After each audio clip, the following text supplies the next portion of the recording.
Hey, good morning everybody. Against my better judgment, I'm gonna take the kayak out today. It's, I don't know, middle of November and it's chilly. It's 32 when I left the house, so. With my saving grace is there's not a lot of wind. It was really no wind at all till I got here. Now it's up a little bit, maybe 3 miles an hour, 4 miles an hour. But it is blowing directly out of the west, so it's hit me in the face. But we're gonna go see if we can't find some flats and blues. Catch a lot of blues in this area, and I've caught a 55-pound flathead right off of that point right there. This is the old Lake Dallas reservoir, and they blew the dam and right down the way here and turned it into Lake Louisville. So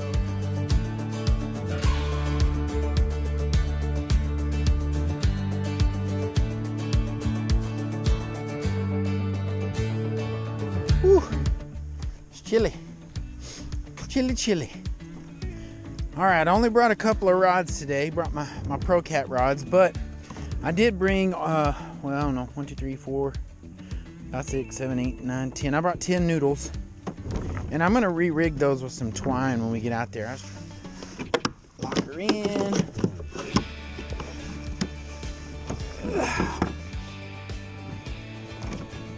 One thing I did today is I got my my cutting board, my bait board, fits in my Scotty mount, out of my rod locker on my kayak trailer. But then I left it laying in the garage and didn't put it in the truck. So now I got a cut shad on the bottom of the kayak floor, and I hate doing that. Makes the kayak stink. Gets it all gunchy. But oh well. So, I don't know if you notice up front here. Let me drop my foot. I use the Cabela's quick draw rod holders, and those things break over. So I don't know if you can see this, but these things break over. Well, those Scotty rod holders have all those contraptions built in for locking your rod down and for your reel handles to fit. And really all it is congestion. It's just a bunch of crap all up in your rod holder for you to get hung up in when you try to get a rod out. The rod butts go in deep, just like a bank holder, so you can have your rods loaded for the bigger fish and let them hang themselves on the circle hooks. So these are just superior rod holders, if you ask me, to the Scotty or any of the other brands out there. I like these the best. Those 2 rod holders right there are probably 9 years old, and they work great. All right, I'm going to talk about this for just a second, because I follow YouTubers that kayak and have friends that kayak a lot. I still see guys not doing this even after all these years of hundreds and hundreds of videos about kayak fishing and rigging are out there, and I just don't understand why people still don't do it. So here's the way I rig my anchor. So I use a trot line keeper, and I use an S-beaner or a carabiner, work fine. And then right up by my carabiner, I run a float.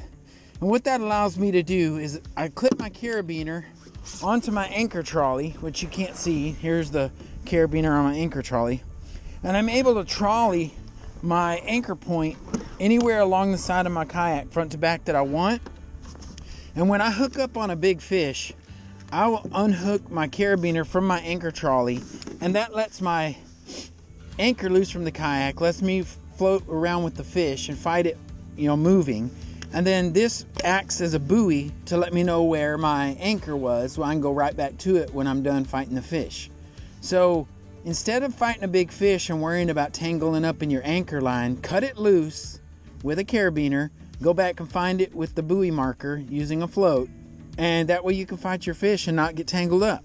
Simple move, guys. So what I wanted to do today, obviously, is do some fishing, catfishing. And usually when I fish an isolated area, I'm fishing in a deep cove that almost looks like a creek. I throw out all my jug lines, which are basically PVC and pool noodles. And before I could get them all set, one's standing up out there. So we'll run check it real quick. These noodles, they're 24-inch PVC capped on both ends with a threaded eyelet. Pool noodle halfway up to keep it buoyant.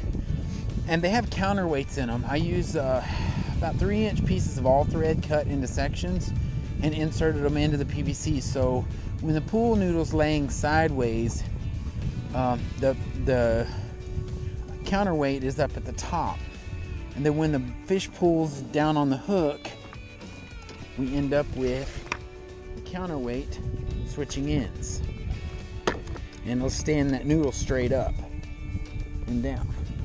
All right, something hit it, but they didn't get it off, and it doesn't have any turtle bites in it, so that's a good sign. So let's see if we can thread this hook back through that meat without losing it. Just get her back out. Love to see that's a positive. Oh, there, we got another one standing up. This is the fun part about noodles, is if you bait them right. Oh yeah, there's something on that one. He's pulling it down. So if you bait these things right, they will, they act like rod and reels. Like the way you fish them is like you have a bunch of rods out. So I'd like to get my rods out, but unfortunately right this moment I can't. So whatever's got a hold this noodle's yanking it down pretty good. He's gonna be pretty aggravated when I try to pick him up. So we don't want to break it off because we don't have any, obviously, a drag. The drag is the buoyancy of the noodle itself. So whenever I try to grab a hold of it, at that point there is no more drag. And we're subject to the line tensile strength, which on most of these I only have 20-pound test line. And I'm actually in the process, while we're sitting here talking, of changing that to a twine, which is what I should have probably put on here in the beginning. It feels like a decent channel cat. It's kind of what that feels like, or a possible turtle. Oh, he's mad now because I got him up close. Let's see what size he is. Oh, he's a blue. He's a nice blue. Oh, crud. So we got blues in there, which is awesome. I'm going to have to let him have some line back because I'm going to need the net to get him out of the water. When he saw a top, he got mad. Okay, we want to keep this guy. We're keeping fish that size. All right, we got him. All right. If you got to bring out the fish grips, you did good. That's all I can say.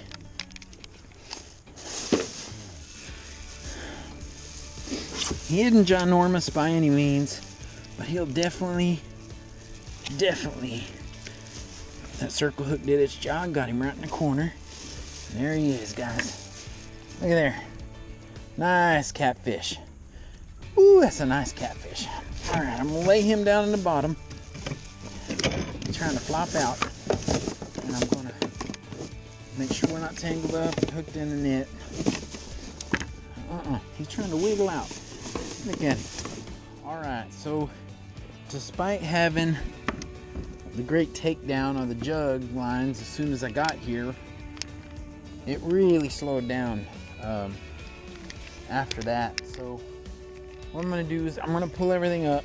It's getting kind of late afternoon. I'm gonna run into town, pick up my little son, my youngest, Landon, from school, and he wants to fish with me. We actually went out a couple hours last night and tried a couple points, but I think I'll take him over to my channel cat spot because I promised him I'd take him somewhere he'd catch some. So I might as well finish this video off with bringing you guys along over there. So let me pack up, clean up my mess, go gather up my jugs, and I'll see you guys back on the creek here in a few minutes. So I swung by the house and threw the kayak in the garage on the trailer, grabbed Landon from school, got him rigged up. We're gonna come down here to the mouth of a creek and fish on the other side of Lake Louisville, on the east side. And we'll see what we can get down here. Gotta walk down through all this mess to get to the water. Well, we got down here. It's a woolly mess. And we had to come through to get down to this spot. Pretty thick. Fishing's pretty slow. Water's up quite a bit, and water temps dropped considerably. Landon's got a pretty good bite on his. I'm just waiting to see if he takes it. Is he pulling it? Probably a turtle. It's just messing with you.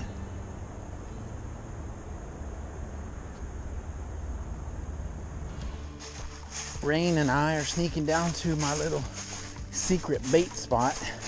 So if I want to fish with live bluegill, perch, sunfish, whatever you want to call them, this is where I get them. I got this little creek close to my house off of a soil conservation reservoir, and in the cold winter months, all the small bait fish come up this creek and settle under this tree down here. And let's see if they're here this morning. And if they are, we're going to throw a net and catch some of them. Water's murky, I can't see them. I think they're there, but I usually can see them. Water may not be cold enough yet. Throw a net. If I don't get none, then maybe there's none here.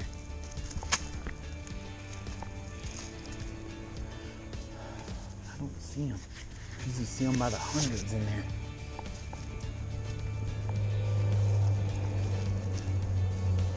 Usually see them by the hundreds.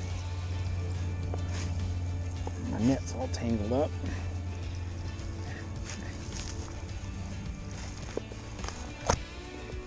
Sure don't see them right now.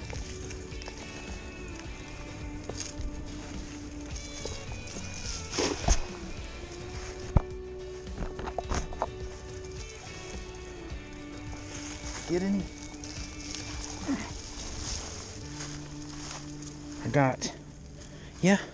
I got some little bitty ones. Holy moly.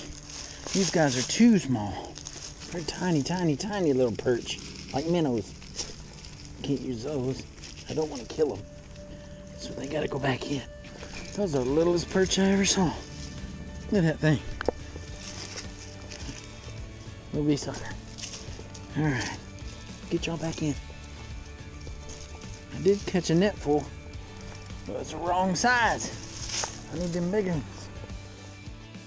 Alright, so I decided to come down to this backwater on Ray Roberts Reservoir on the north end of the lake. I felt like this was a beautiful spot. I wanted to give it a try. Brought my daughter out here with me, Rain, and we're gonna give it a try.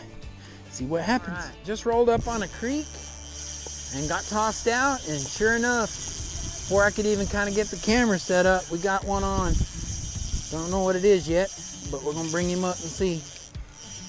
All right, he's a fighter. He might not be the, oh goodness. Yeah, I know, he's a fighter. Yeah, he's a fighter. He's a fighter. He's definitely doesn't want to get caught. No, there's nothing you can do to help me.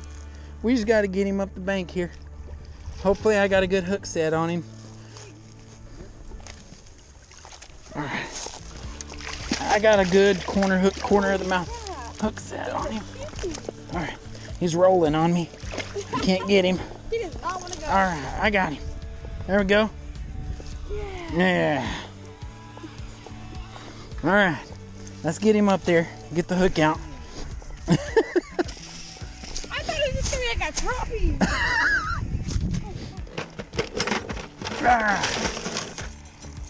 What you think, Rain?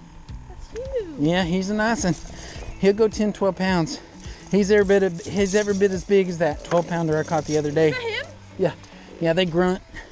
All right, didn't get the takedown, but we got the fish. He isn't that big, and he's rolling around. That's a channel cat right there. That's a little old channel cat right there. We'll let this one go. Yeah. We'll let this one go. Oh. Pretty little fish though. He's definitely legal. But that's not what we're after today. You lost another one? The little rod in the middle? What happened? It just went down and then what? And then I went and I picked it up and then it stopped. Yeah, that's because it's probably a small channel cat and he can't get the bait in his mouth. I mean, he can't swallow the whole thing. He's getting the bottom half of it in. He's still messing with it. Yeah, he's still messing with it. Dropped down off this point. Put out 4 rods, but we got kind of slow. Dropped off that bridge back there and got down here. Got a big hole out in front of us right here. I really thought those cats might be laying in this hole, but they're not. We've had a couple of epic takedowns and got to the rods and they were off. So I don't really know what that was about. Caught a couple dinks, lots of bites, lots of little, you know, and stop. You know, Rains ran to the poles a dozen times and it just stopped as soon as she got it in her hand. So don't really know. It's really frustrating. But you know, yesterday we went out, well, I went out in the kayak in the morning and I caught one, went about 7 pounds off a jug line. I went out and fished off of a drop in the deep part of the lake and didn't do any good there. I only gave it about an hour. And then I had to leave, pick the kids up from school. And then Landon and I went out to, he's my youngest, went out to Buck Creek and fished a different part of that. It was pretty hard to get down to the shoreline and got a couple of bites, didn't catch anything. And then Rain came down here with me this morning, or this afternoon, and we got that one big one. We did, like I said, we had about 6 solid takedowns without a fish caught. And then I don't know what it has to do with weather-wise. We got some clouds roll in on us and the sun went down behind the trees and cooled us off pretty good. I don't know if there's a couple of bellied out spots in this creek that they're in and I just haven't hit them. Maybe I hit them once when I caught that big one, but I wasn't, when I reeled him in, I just didn't pay attention to where that particular rod was cast. And I think I'm missing that hole. So get out here in the morning and I'll play around with that, with these rods and, you know, carpet bomb this creek until I find that hole, or the holes plural, and we'll see what we can get. I don't know. It's really beautiful out here. There's a big curve back there in the back of the creek, a big bend. I really want to get back there with my kayak. Look at this. Probably see it back there. I bet that's got a pretty nice bellied out spot in that big hole right there. Can't get to it from the bank, but I can get to it from my kayak. So I'm definitely going to bring that down here. Maybe not tomorrow, but in the near future before it gets too cold. So, well, thank you guys for watching my videos. I really appreciate it. And if I catch anything in the morning, I might throw it on here. But you guys have a good evening.